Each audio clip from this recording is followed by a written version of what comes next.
En la línea telefónica, el ex jefe de la negociación técnica para el TEMEC, Kenneth Smith Ramos, a quien saludo con el gusto de siempre. Kenneth, qué gusto que esté con nosotros. Muy buenas tardes. Muy buenas tardes, José Luis. Me da mucho gusto estar contigo nuevamente. Como siempre, es un honor. No le preocupa al presidente, ¿verdad? Bueno, es que ese caso sí es un caso preocupante, es un caso delicado y que además ya se veía venir desde el año pasado cuando se aprobó la ley de la industria eléctrica y la ley de hidrocarburos.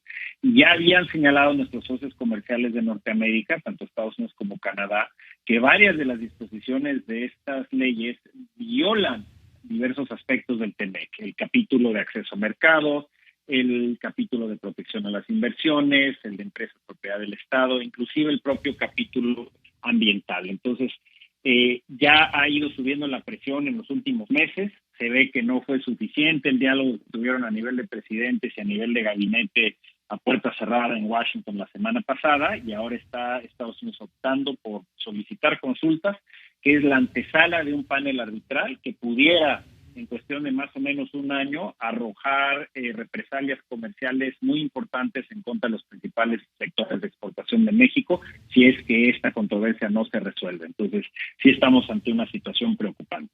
Es decir, si México le obliga a Estados Unidos o a los empresarios estadounidenses a comprar energía a quien decida el gobierno mexicano, Estados Unidos va a decir, ok, ahora para pasar tal o cual producto vas a tener que pagar aranceles. Para hablarlo en plata, ¿no, querido Kenneth? Para que la gente que nos está viendo nos entienda mejor, nos va a costar, por otro lado, esta decisión mexiquense de obligar a Estados Unidos a comprar a Pemex o a la CFE energía, ¿no?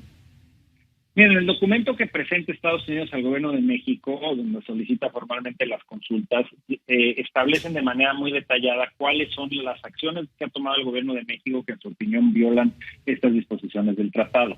Y tiene que ver con los elementos que reducen la capacidad de participación del sector privado en la generación de electricidad, cambiar las reglas del juego sobre el despacho eléctrico, desvirtuar los certificados de energía limpia, discriminar a través de la regulación a favor de Pemex en contra de otras empresas privadas, en lo que se refiere, por ejemplo, a darle una extensión nada más a Pemex de 5 años para cumplir con los niveles máximos de azufre en el diésel, mientras que los privados sí tienen que cumplir de inmediato. Es decir, una serie de medidas específicas que discriminan en contra de los privados y les reducen el margen de acción en el sector que está permitido por la ley. Entonces, ¿qué puede suceder? Ya hay una carta de la representante comercial de Estados Unidos donde señala que la afectación a sus empresas por la política energética de México podría haber sido del orden de $10,000 millones. El panel le da la razón a Estados Unidos y que además se une Canadá. Entonces, Estados Unidos, a menos de que México cambie sus políticas, tendría la posibilidad o la luz verde de imponer represalias hasta por el monto del daño.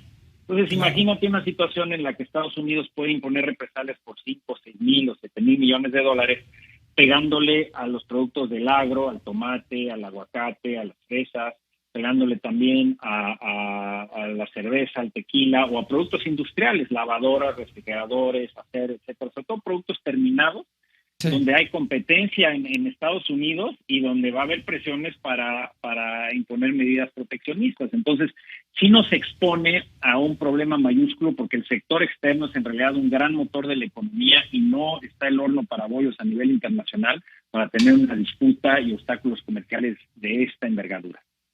Querido Kenneth, no será la última vez que te moleste, si me lo permites. Muchísimas gracias.